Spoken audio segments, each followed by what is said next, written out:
প্রশ্ন: মুক্তিযুদ্ধের সময় ঢাকা কত নং সেক্টরের অন্তর্ভুক্ত ছিল?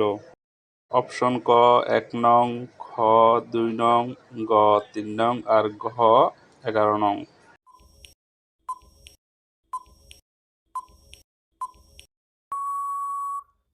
সঠিক উত্তর খ ২ নং, মানে ঢাকা ২ নং সেক্টরের অন্তর্ভুক্ত ছিল। পরবর্তী প্রশ্ন: বাংলাদেশের জাতীয় পতাকার ডিজাইনার কে? অপশন: ক জয়নুল আবেদিন, খ কামরুল হাসান, গ হাশেম খান, খ হামিদুর রহমান।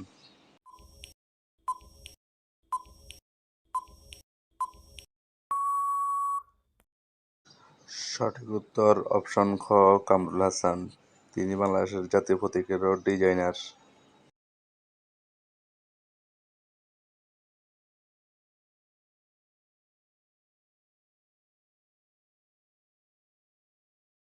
এর পরের প্রশ্ন: সাভার বাংলাদেশ ভাস্কর্য কোথায় অবস্থিত? অপশন: ক টিএসসি মোড়ে, অপশন খ ঢাকা বিশ্ববিদ্যালয়ে, অপশন গ রাজশাহী বিশ্ববিদ্যালয়ে আর অপশন গ রেসকোর্স মোড়ে।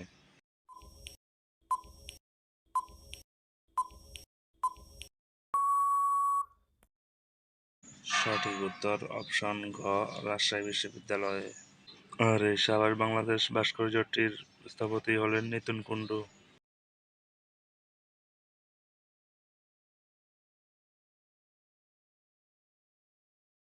পরবর্তী প্রশ্ন: বাংলাদেশের প্রথম জাদুঘরের নাম কি? ক বরেন্দ্র জাদুঘর, খ ঢাকা জাদুঘর, গ রাজশাহী জাদুঘর, গ মুজিবনগর জাদুঘর।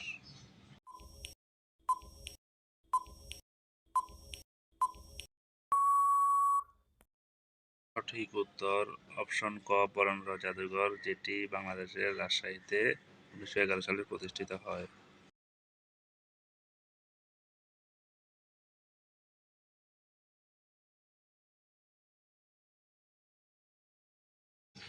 আজকের সর্বশেষ প্রশ্ন: বাঙালির মুক্তির সনদ ৬ দফা দাবি আন্দোলন কত সালে হয়েছিল?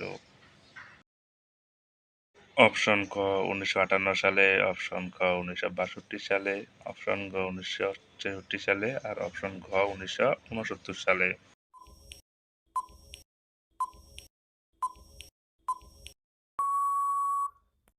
সঠিক উত্তর অপশন গ ১৯৬৬ সালে।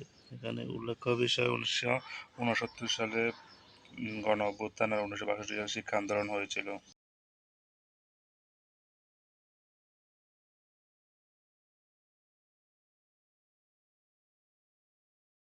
তো আজ এ পর্যন্ত। এই ভিডিওটা কেমন হয়েছে কমেন্ট বক্সে জানাবেন। আর এরকম মজার মজার ভিডিও পেতে আমাদের চ্যানেলটি সাবস্ক্রাইব করে পাশে থাকবেন।